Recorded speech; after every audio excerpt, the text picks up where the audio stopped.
The ground once shook with the rage of gods. Ancient people looked at a volcano erupting or a mountain rising from the plains and saw divine battles, not geological processes. This video will show you how to read these legendary stories as encoded reports of real earth-shattering events. You will learn to see the world's great myths as humanity's first science, a desperate and brilliant attempt to explain a terrifyingly unpredictable planet. We will uncover why cultures from Greece to Japan describe the birth of their lands through epic clashes of deities. How could a story about a churning ocean actually describe the slow creation of a mountain range? By the end, you will never look at a familiar legend the same way again. What ancient story from your own part of the world might be hiding a geological secret? The very ground of Greece seems to whisper of this ancient war. In the epic Titanomachy, the Olympian gods did not just fight their predecessors, they fought the world itself. The Titans, often depicted as primal forces of earth and mountain, were pitted against the sky-wielding Zeus and his siblings. Every thunderbolt cast from the heavens was not merely a weapon, it was the terrifying crack of lightning that precedes a volcanic eruption. When the earth groaned and shook under the weight of their struggle, that was the deep, unsettling rumble of a tectonic plate shifting. This was not a simple story of good versus evil, but a brilliant narrative framework for the incomprehensible violence of nature. The volcanic islands dotting the Aegean Sea, like Santorini, stand as stark monuments to this belief. Their fiery creation, a process spanning millennia, was compressed into a single, epic decade of divine combat, giving the Greek people a reason for the unstable, beautiful land they called home. This foundational clash, establishing a new cosmic order from chaos, shows us a pattern we can now trace across the globe. Far to the north, a different kind of divine struggle echoed through the sagas. The Norse universe was not built upon a stable earth, but was cradled in the branches of Yggdrasil, the immense world tree, and this tree was not always still. The prophecies of Ragnarok, the end of all things, begin with a great shudder that runs through Yggdrasil, causing the entire cosmos to tremble to its very roots. This is no random detail. For a people living in the geologically volatile North Atlantic, along the fault lines of what would become Iceland, the concept of the world itself shaking was a terrifying reality. The myth of the quaking tree can be read as a profound cultural memory of intense, region-wide seismic activity, a time when the very pillars of their perceived world felt unstable. But the Norse mind did not stop with an abstract, shaking tree. They gave the terror a name and a face. That face was Loki, the trickster god, bound in punishment deep beneath the earth. The story tells of his captivity in a cave with a serpent suspended above him, dripping burning venom onto his skin. Every time the poison strikes, Loki convulses in agony, and his violent writhing shakes the world above, causing earthquakes. This is a stunningly direct personification of volcanic and geothermal forces. The cave is the magma chamber, the serpent's venom is the searing lava or acidic groundwater, and Loki's tormented thrashing is the seismic tremor that ripples through the ground. The Norse did not just experience an earthquake as a random vibration. They felt the painful struggles of a bound and suffering deity, a story that gave reason to the unreasoning violence of the planet. This human need to assign a conscious agent to natural disaster is a thread we can pull from the frozen north to the sun-baked islands of the Pacific. This same pattern of divine force shaping the very land appears with spectacular clarity in the Hindu epic of the Samudra Manthan, the churning of the ocean of milk. Here, gods and demons, temporary allies in their quest for immortality, coil a massive serpent around a mountain named Mandara and use it as a cosmic churning rod. Their immense cooperative effort pulls back and forth, agitating the primal ocean, but the strain is too great. The mountain, used as their tool, begins to sink into the soft ocean floor, threatening to plunge the entire endeavor into the abyss. This is not a random plot point. It is a profound, almost scientific observation. The myth perfectly captures the immense, opposing forces of plate tectonics, where continents collide and one plate can be forced beneath another in a process called subduction. The sinking mountain is a dramatic representation of this very geological reality. Yet from this chaotic, violent churning, creation itself emerges. The ocean yields both Amrita, the nectar of immortality, and Halahala, a deadly poison that threatens all life. This duality mirrors exactly what happens when mountains are born. The same colossal geological forces that push the Earth's crust skyward to form majestic peaks also trigger volcanic activity. From these volcanoes comes both incredible fertility, in the form of mineral-rich soil that can sustain civilizations, and devastating toxicity in the form of poisonous gases and ash clouds. The entire epic is a magnificent compression of millions of years of geological time into a single, purposeful story. It transforms the slow, grinding, and mind-bogglingly powerful process of orogeny, or mountain building, into a divine endeavor with a clear goal, giving a generation-spanning event a human-scale narrative. How many other ancient stories might be hiding such a literal, earth-shaking truth within their metaphors? But even the most devastating floods eventually recede, and humanity is left to survey a new world. The story of Noah's Ark does not end with the rain stopping. An often overlooked but crucial detail is the source of the deluge itself. The book of Genesis describes not just rain falling from the sky, but the fountains of the great deep bursting forth. This is a powerful geological clue, pointing to something far more catastrophic than a simple storm. It suggests a rupture of the Earth's crust, a release of subterranean waters that could describe the colossal tsunamis generated by underwater earthquakes or the sudden collapse of coastal land. The flood was not just meteorological, it was tectonic. Then, after 150 days, the Ark comes to rest not on a gentle hill, but on the mountains of Ararat. This is another profound detail. For a ship to ground itself on a high mountain range implies a staggering shift in sea levels and landscapes, the kind of radical change seen when land violently uplifts or when ocean basins sink during a major seismic event. This ancient story brilliantly weaves together different types of catastrophe into one coherent narrative. It fuses the memory of torrential rains with the trauma of earthquakes and tsunamis, blending them all into a single act of divine judgment and eventual renewal. The flood myth is not a simple weather report. It is a layered record of a people who survived a complex geological disaster and encoded its terrifying reality into their most sacred stories. This human impulse to personify the land's violent transformations did not stop with gods battling on mountains or churning oceans. Sometimes the mountains themselves were seen as the divine beings. Sometimes the land itself holds the shape of a forgotten god. We see this not just in the abstract forces of creation, but in the very contours of a specific mountain peak. Across the world, cultures looked at a particular, awe-inspiring formation and saw not random rock, but a divine being frozen in time.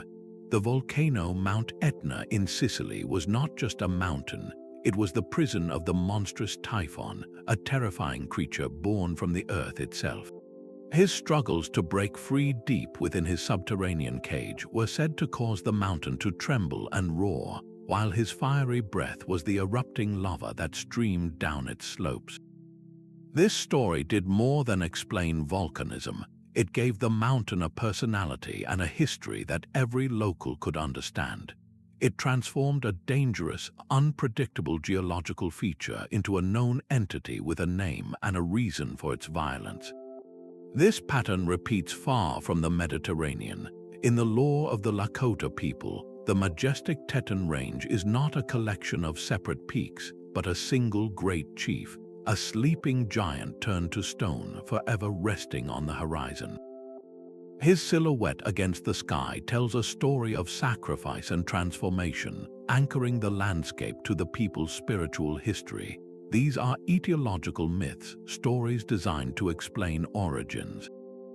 They answer the most fundamental human questions about the world around us. Why does this mountain look the way it does? Why is it here? Why is it so powerful?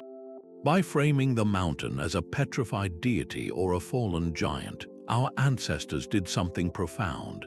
They took a passive, indifferent landscape and made it an active, storied participant in the life of the community.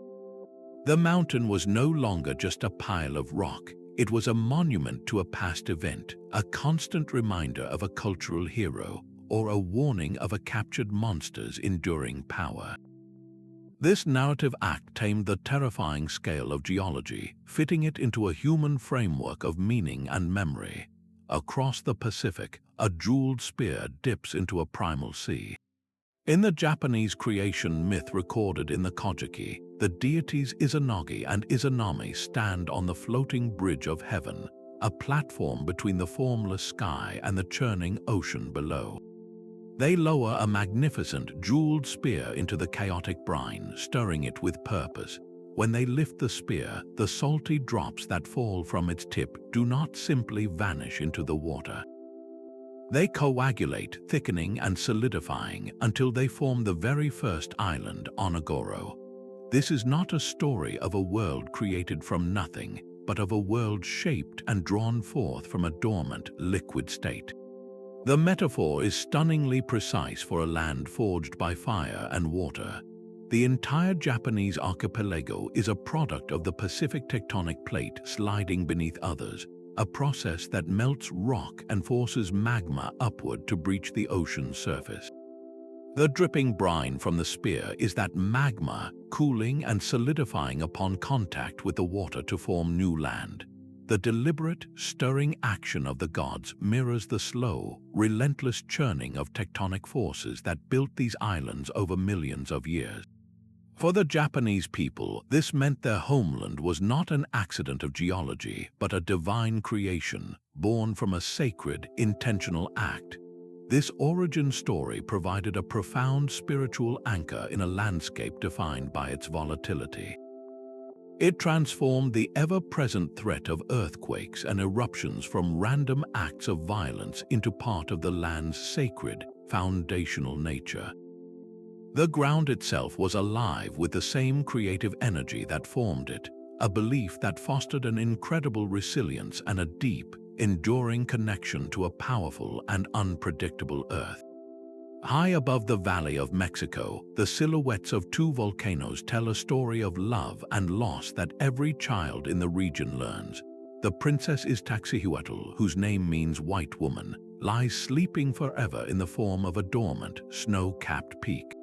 Beside her stands the warrior Popocatépetl, smoking mountain, who eternally watches over her, his summit still smoldering with a torch of grief. This is more than a romantic legend, it is a brilliant geological allegory. The myth perfectly personifies the active and dormant states of these two neighboring volcanoes. Popocatépetl frequent, low-level eruptions and plumes of gas are not random geological events, but the visible sighs of a grieving lover, his fiery heart still burning. Iztaccíhuatl's long silence is her deep, untroubled sleep. For the Aztec people living in the valley below, this story provided a crucial framework for understanding the volatile land they inhabited.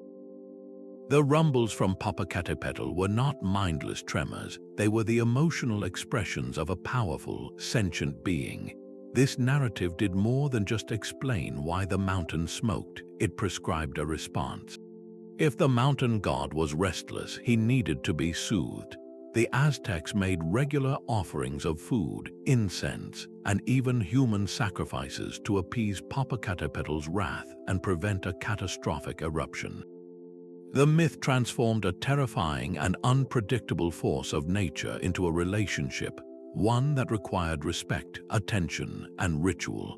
It gave people a sense of agency in the face of an overwhelming geological power, turning passive fear into active, culturally mandated dialogue with the mountain itself.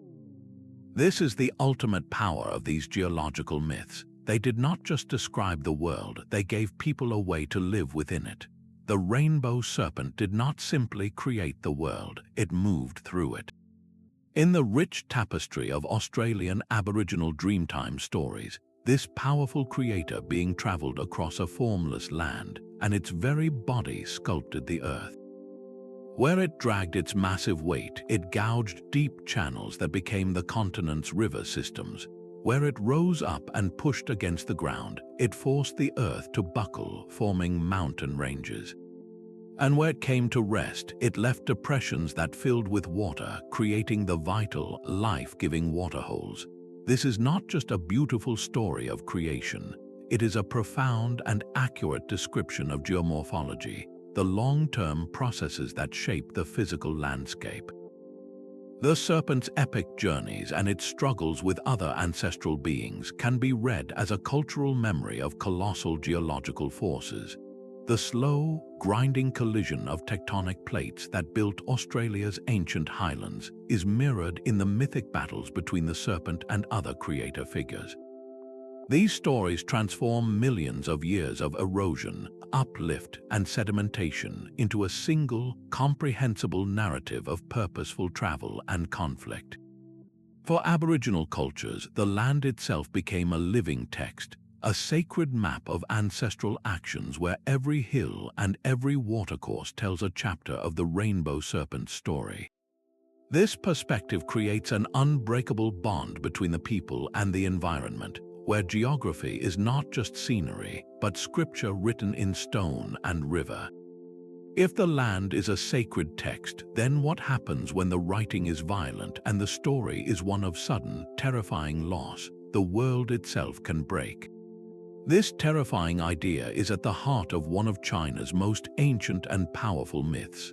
After a cataclysmic battle between gods, the very pillars holding up the sky were shattered, the heavens tilted, and the earth cracked open.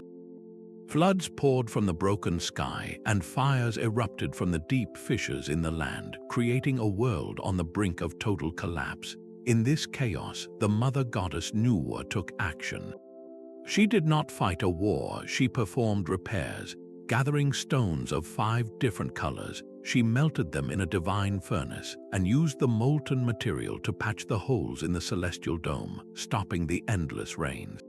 But the sky was still unstable, sagging without its supports, so Nuwa slew a giant turtle, a creature of immense stability, and used its 4 legs to replace the broken pillars, propping up the heavens once more. This act of cosmic repair is a stunning allegory for a planet in turmoil. The broken pillars and cracked earth describe a landscape ravaged by massive earthquakes and volcanic eruptions. The floods and fires are the direct consequences, the tsunamis and lava flows that would have devastated early human settlements. Nuwa's 5 colored stones could represent different types of mineral-rich volcanic rock, the very substance that forms and repairs the Earth's crust, while the turtle's legs symbolize the immense, stable landforms that must rise to restore geological order after a period of violent instability. This myth may even encode a memory of a dramatic climatic shift, like the end of an ice age, where melting glaciers caused global sea levels to rise and the land itself, freed from the weight of ice, rebounded and shifted. For a civilization born along the volatile Yellow River, a region plagued for millennia by devastating floods and earthquakes, Nuwa's story was more than a creation tale. It was a promise that even from total chaos, balance could be restored through wisdom and deliberate action. It transformed the random violence of geology into a narrative of loss and renewal, giving people the hope that their world, though wounded, could always be mended. The earth did not just shake with divine anger, it also spoke with a divine voice. In ancient Greece, the most revered words in the known world came from a single source, the oracle at Delphi. Perched on the slopes of Mount Parnassus, this was considered the very navel of the world, the point where heaven and earth met. Pilgrims and kings traveled for weeks to seek its counsel, believing the cryptic prophecies uttered by the Pythia, the priestess of Apollo, were the direct will of the god. What they could not know was that the sanctuary was built directly upon a geological fault line. Fissures in the rock beneath the temple seeped ethylene gas, a substance known to induce trances, euphoria, and altered states of consciousness. When the Pythia sat upon her tripod stool, breathing in these vapors, her convulsions and wild utterances were not seen as a chemical reaction. They were the physical presence of Apollo himself, his sacred breath filling her, his voice speaking through her. The gentle tremors that occasionally rippled through the temple floor were not tectonic shifts, but the gods stirring beneath their feet.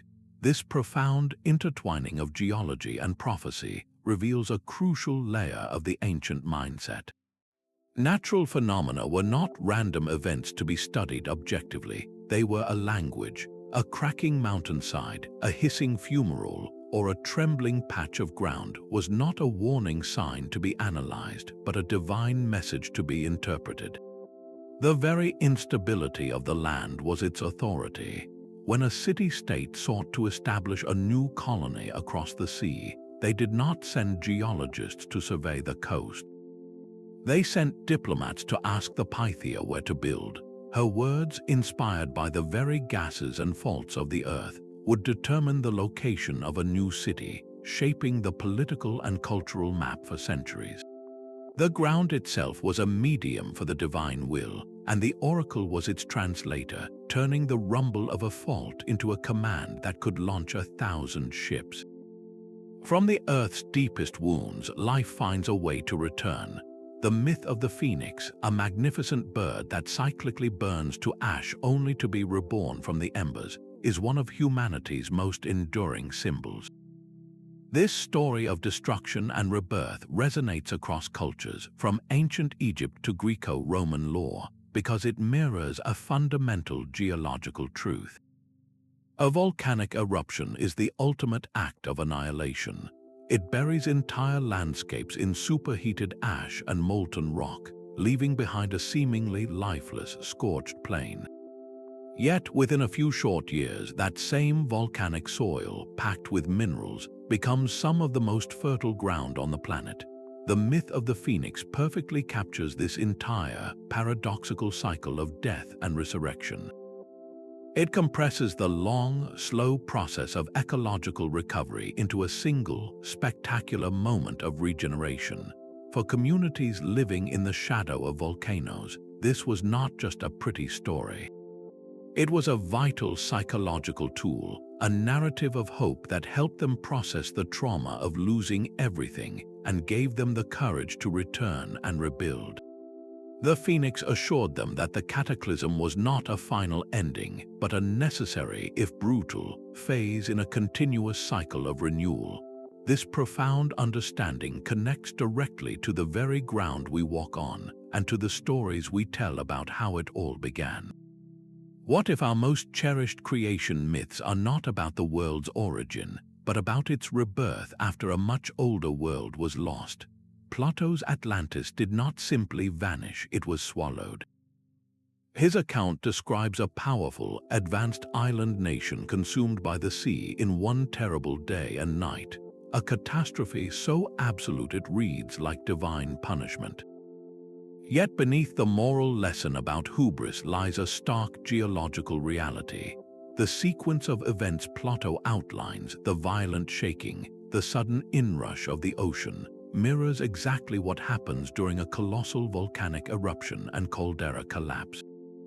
The most compelling real-world candidate for this disaster is the Minoan eruption of Thera, the island we now call Santorini, around the 16th century BC. This was not a simple volcanic burp, it was one of the largest explosive events in human history. the center of the island literally blew apart, collapsing into a massive, seawater-flooded caldera. The resulting tsunamis, some towering over 100 feet high, would have radiated outward at incredible speed, scouring coastlines and obliterating any coastal settlements in their path, including those on nearby Crete. For any civilization witnessing this, the world did not just change, it ended. The very ground beneath their feet, a symbol of permanence, was proven tragically temporary. The story of Atlantis, then, is likely a brilliant narrative fossil, a folk memory of this prehistoric trauma passed down through generations and eventually codified by Plato.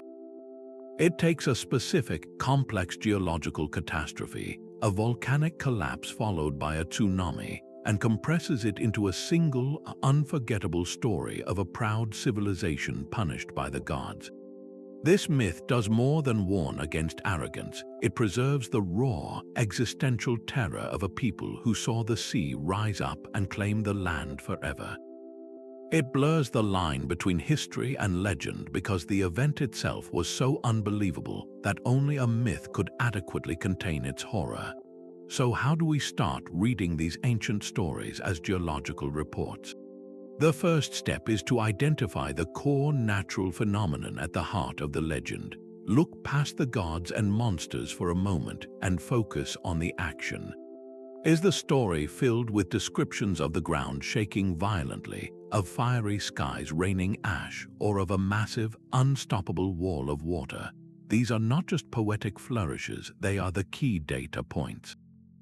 Once you have that core event in mind, cross-reference it with the known geological history of the region where the myth was first told. A dramatic flood story from a landlocked, mountainous region, for instance, likely points to a very different catastrophe than a flood myth from a coastal community. That inland story could be a cultural memory of a glacial lake outburst, a catastrophic event where a natural ice dam fails, releasing a colossal deluge onto the valleys below. It would not be a story about the ocean, but about the mountains themselves unleashing their frozen water. This practice of myth interpretation is inherently multidisciplinary. You cannot rely on folklore alone or on geology by itself. You must weave them together, using archaeology to date settlements that were buried in ash or abandoned after an earthquake. The goal is to carefully separate the symbolic language of divine struggles from the possible, physical historical events that may have inspired them. This is how we begin to hear the true voice of the earth, whispering its turbulent history through the words of our oldest stories. The intensity of a culture's mythology often mirrors the instability of the land it calls home. If you take a map of the world's great legendary battles and lay it over a map of the planet's tectonic plate boundaries, an astonishing pattern emerges. The lines of mythical conflict and geological violence align with uncanny precision. Consider the Pacific Ring of Fire, that immense horseshoe of seismic and volcanic fury encircling the ocean. The cultures living along this fiery rim, from Japan to the Philippines, from the Pacific Northwest to the Andes, all share creation stories defined by struggle. Their pantheons are filled with gods who must battle for control, who churn oceans, and who shake the world into existence through violent conflict. This is no coincidence. The daily, tangible reality for these people was a ground that could liquefy without warning, a sky that could darken with ash, and a sea that could rear up into a devastating wave. Their myths did not invent this drama, they simply reported it in the only language they had, the language of divine will and epic struggle. Now, shift your focus to the ancient, stable heartlands of the world, the geological formations known as cratons. These are the immensely old, thick, and unyielding cores of continents, places like the Canadian Shield or the interior of Australia. Here, the Earth has been quiet for billions of years. The ground does not split open, and mountains do not burst into flame, and the creation stories from these regions reflect that profound stability. Many Aboriginal Australian Dreamtime stories, for instance, tell of the Rainbow Serpent's purposeful journey, a deliberate and creative traversal of a landscape. The stories are about shaping and naming, not about catastrophic wars between rival gods. Similarly, many myths from the geologically placid regions of Africa speak of a supreme being calmly crafting the world, or of life simply emerging from the earth or a cosmic egg. The narrative tone is one of order and deliberate creation, not chaotic, world-shattering violence. This correlation is so strong that you can almost reverse the process. By analyzing the core themes of a region's ancient myths, you can make an educated guess about its underlying geology. A mythology saturated with stories of gods shattering the sky, breaking the pillars of the earth, and unleashing global floods is a powerful indicator that the people who crafted those stories lived on the edge of a tectonic plate.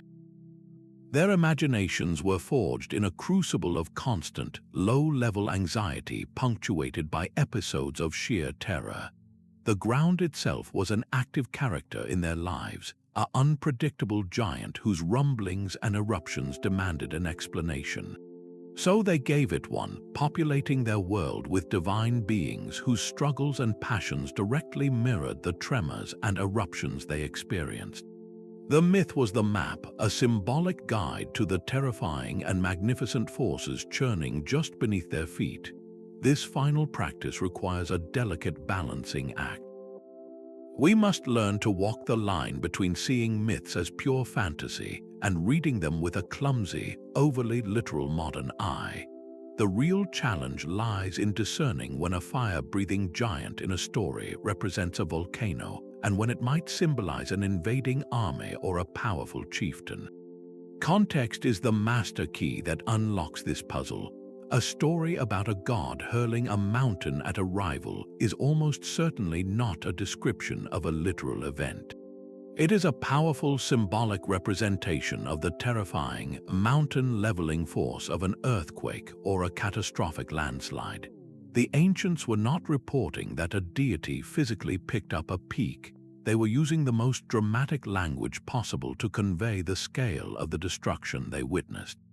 To separate the symbol from the event, pay closest attention to the outcome of the divine struggle. If the battle concludes with the formation of a specific, identifiable landform, the connection to a real geological event becomes incredibly strong. The myth of the sleeping princess and the warrior in Mexico does not just tell a love story. It ends with the very specific shapes of the volcanoes Iztaccíhuatl and Popocatépetl permanently etched onto the horizon. The story provides a direct, causal explanation for the geography we can still see today. This focus on tangible outcomes helps us avoid the trap of modern literalism when analyzing ancient symbolic thought. Our contemporary minds are trained to seek factual, literal accounts, but the ancient mind communicated in layers of metaphor and meaning. They were not writing scientific textbooks. They were encoding the most profound truths of their world into stories that could be remembered and retold for generations. By honoring their symbolic language, we begin to hear the true voice of the earth, not as a list of data, but as an epic poem written in stone and fire. A random earthquake is a senseless act of nature, but the wrath of a known god is a transaction. This is the profound psychological shift that these myths engineered. When the ground split open, it was not an impersonal geological fault. It was Loki writhing in his bonds. When a volcano erupted, it was not a release of tectonic pressure. It was Popocatépetl sighing for his lost love. By assigning a conscious, divine agent to the disaster, our ancestors replaced paralyzing chaos with a manageable, if terrifying, causality. The world was not random, it was relational. This framework turned a cataclysm into a conversation. If the gods were angry, then their anger could be understood, and more importantly, it could be soothed. Rituals, prayers, and sacrifices were not mere superstition. They were a survival strategy. They were the levers and buttons on the control panel of a terrifying world. By performing the correct rites, a community believed it could actively prevent the mountain from exploding or persuade the river to stay within its banks. This granted people a crucial sense of agency. They were no longer just passive victims waiting for the next disaster to strike. They were active participants in a cosmic drama, with a role to play and a part in maintaining the world's balance. The myth became a user manual for surviving on a volatile planet, providing a clear, prescribed set of actions to restore order when the Earth itself seemed to rebel. What modern systems do we use today to create the same illusion of control in the face of nature's immense power? Yet for all their power, these stories had a fundamental limitation. They were not science as we understand it today. Ancient myths were built on a foundation of revelation and sacred tradition, not on the slow accumulation of empirical evidence.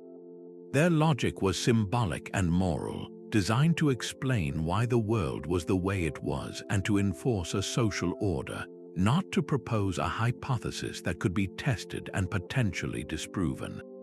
This reliance on established tradition often created a static worldview, one that could actively resist new information that contradicted the sacred narrative. Consider the enduring myth of a flat Earth, supported by immense pillars or resting on the back of a giant turtle. This cosmological model was incredibly durable across many cultures, not because it was physically accurate, but because it fit a beautifully complete and satisfying symbolic system. It placed the human world at the center of a cosmic architecture, with a firmament above and an underworld below. Evidence that might challenge this view, such as the curved shadow of the Earth on the Moon during a lunar eclipse, was either incorporated into the existing symbolic framework or simply ignored, because the myth was not meant to be a physical model open to revision. It was meant to be a truth of a different kind. To see myths as failed science is to miss their profound purpose. They were humanity's first great framework for finding meaning and order in a terrifyingly chaotic universe. They answered the deepest human questions of purpose, origin, and morality. By recognizing this limitation, we can appreciate these stories for what they truly were, a brilliant and necessary chapter in the human journey to understand our world, without demanding that they be something they never aspired to become. Sometimes a single disaster writes multiple chapters in the book of myth. The colossal eruption of the Thur volcano around the year 1600 BC did not just vanish an island. It sent cultural shockwaves that reverberated through the Greek world for centuries, reshaping stories we still tell today. The most famous of these is the legend of Atlantis, a sophisticated island kingdom swallowed by the sea in a single day and night. But the same cataclysm likely gave birth to another, equally famous myth, the terrifying tale of the Minotaur in its labyrinth. To understand how, we must look not to the lost island itself, but to its closest, most powerful neighbor, the Minoan civilization on Crete. The Minoans were the dominant naval power of the Aegean, and their capital at Knossos was a marvel of the Bronze Age. The palace was not a single building but a vast, multi-story complex with hundreds of interconnecting rooms, corridors that twisted back on themselves, and stairways leading to unexpected places. For the simpler, more militaristic Mycenaean Greeks who came later, this sprawling, bewildering structure must have seemed like an impossible maze. The very word labyrinth may have originated from the labyrinth, the double-headed axe that was a central religious symbol for the Minoans, found carved into the very stones of Knossos. This intricate palace, a place of immense power and mystery, was the perfect real-world counterpart for the mythical labyrinth, but a maze needs a monster. The Minoan culture was profoundly different from what followed, with art depicting bull-leaping ceremonies and a reverence for the animal's power.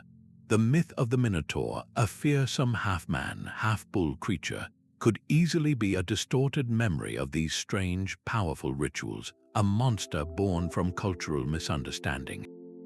Then the mountain exploded. The eruption of Thura was an event of almost unimaginable scale. it generated tsunamis that would have slammed into the northern coast of Crete, devastating its ports and fleet. The sky would have darkened for years under a blanket of volcanic ash, causing a prolonged volcanic winter that would have poisoned the land and collapsed agriculture. The mighty Minoan civilization, crippled and vulnerable, was now easy prey. The Mycenaeans from the Greek mainland, who had long been in the Minoan shadow, saw their opportunity and moved in. This conquest, a pivotal historical and political shift, is perfectly mirrored in the myth of Theseus. The hero Theseus, a prince from Athens, voluntarily enters the labyrinth, confronts and slays the monstrous Minotaur, and then escapes, freeing his people from a terrible tribute. This is the story of the Mycenaean Greeks entering the complex world of Minoan Crete, overthrowing its old power structures, which they saw as alien and monstrous, and emerging victorious.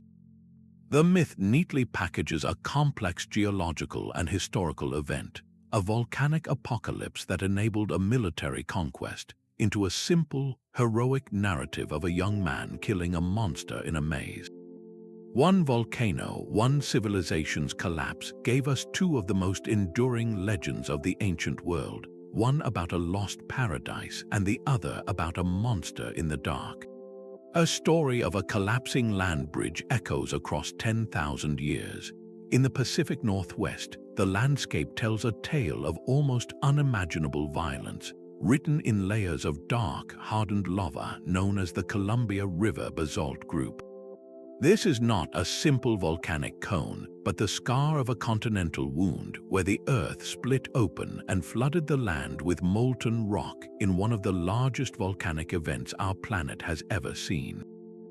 Native American tribes like the Nez Perce have lived with this dramatic terrain for countless generations, and their oral histories contain a powerful memory of this time.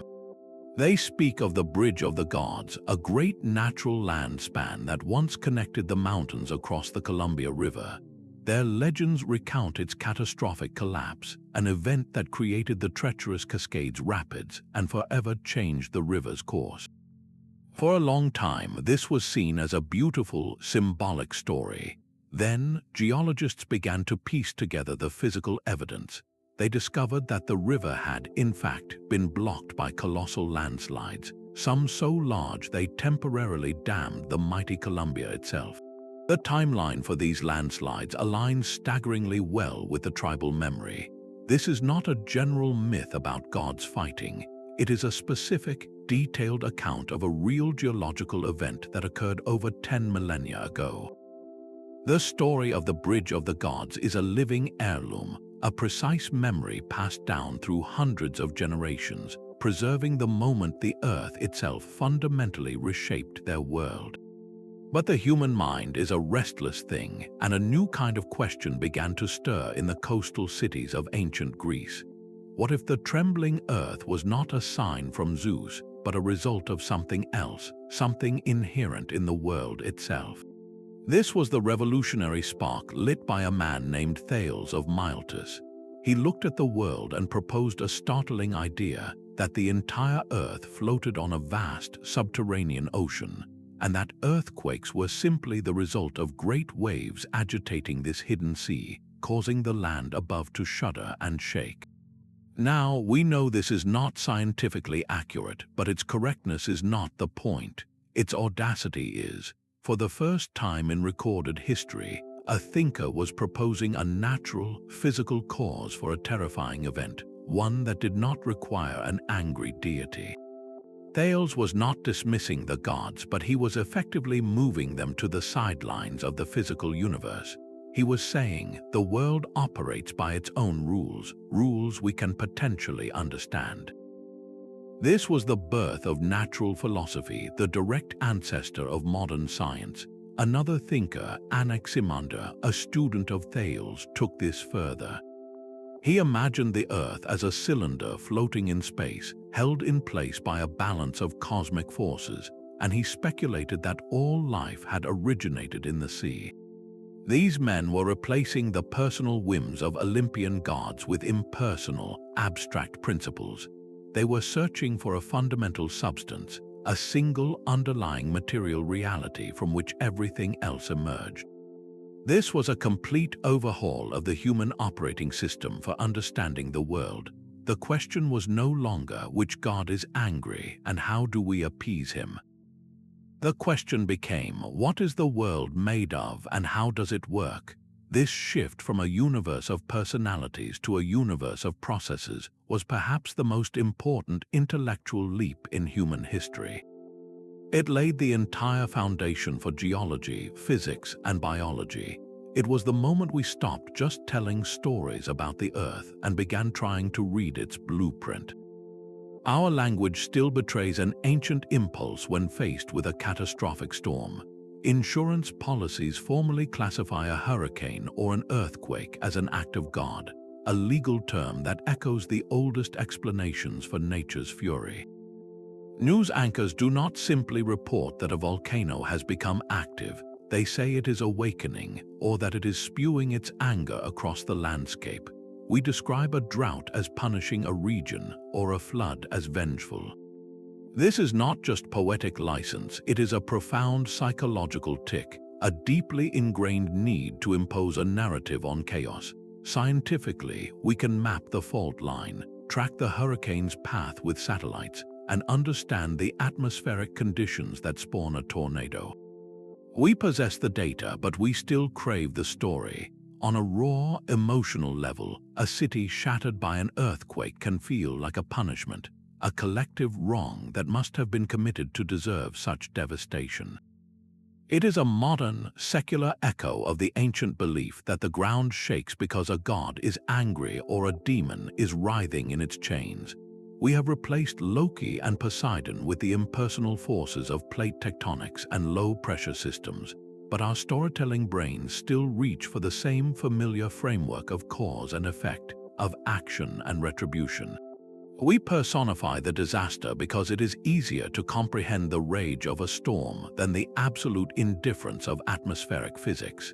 This lingering myth-making reveals that our journey to understand the planet is not just a scientific one, but a continuous, deeply human struggle to find meaning in the terrifying power of a world we can predict but can never truly control. This deep, reciprocal relationship with nature is the hidden ethical dimension of these ancient stories. A myth does more than just explain why a volcano smokes or a river bends. It dictates how you must behave toward it. When a culture believes a mountain is a sleeping giant or a river is the path of a divine serpent, that geological feature is instantly transformed from a resource to be used into a relative to be honored. This belief system builds environmental stewardship directly into the worldview. To pollute that river is not simply an economic misstep, it is a spiritual transgression against an ancestor. To quarry that mountain for stone is not just industrial progress, it is an act of desecration against a petrified god. This is not a vague sense of conservation. It is a powerful, culturally enforced code of conduct rooted in the very stories used to explain the land. The health of the community was seen as inextricably linked to the health of these sacred landscapes. A clean, flowing river meant a pleased spirit, which in turn meant abundant fish and fertile soil. A respected, untouched mountain meant stability and protection. This created a feedback loop of reverence and responsibility that preserved ecosystems for generations. In our current age of ecological crisis, where humanity often views the natural world as a separate, external system to be dominated and exploited, this ancient perspective feels not primitive but profoundly wise. It reminds us of a time when we saw ourselves as part of the intricate web of life, not as its masters. Re-examining these myths now is not a call to abandon science and return to superstition, but to rediscover the powerful ethical compass they contain.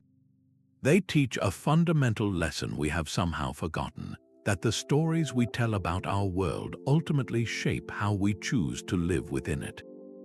The next great map of our planetary past might be drawn not by shovels but by algorithms. We are entering the age of computational mythology, where artificial intelligence can sift through thousands of ancient stories from every corner of the globe, searching for hidden patterns our human minds have missed. Imagine training an AI to recognize the linguistic fingerprints of geological trauma. It could learn that a specific cluster of words like fire, mountain, tremble, and giant appears with startling frequency in the folklore of cultures living near active volcanoes. Another pattern, built around terms like great wave, drowning, and endless rain, might consistently emerge from coastal communities situated along major fault lines and tsunami pathways. This is not about reading individual stories anymore, but about analyzing the entire corpus of human myth as a single planetary dataset. The AI acts as a grand translator, converting the symbolic language of 100 different cultures into a unified report on Earth's ancient unrest. It could reveal, for instance, that a particular type of flood myth, one describing water bursting from the ground rather than falling from the sky, correlates perfectly with regions known for prehistoric seismic liquefaction, where solid Earth temporarily turns to liquid. This big data approach allows us to move beyond isolated case studies and see the grand tapestry. We could finally test the correlation between mythological violence and geological violence on a global scale, proving with cold, hard statistics what we have long suspected, that the gods who shook the world were born from the world itself shaking. What profound secrets about our planet's history are still waiting, encoded in the stories we have been telling each other for thousands of years?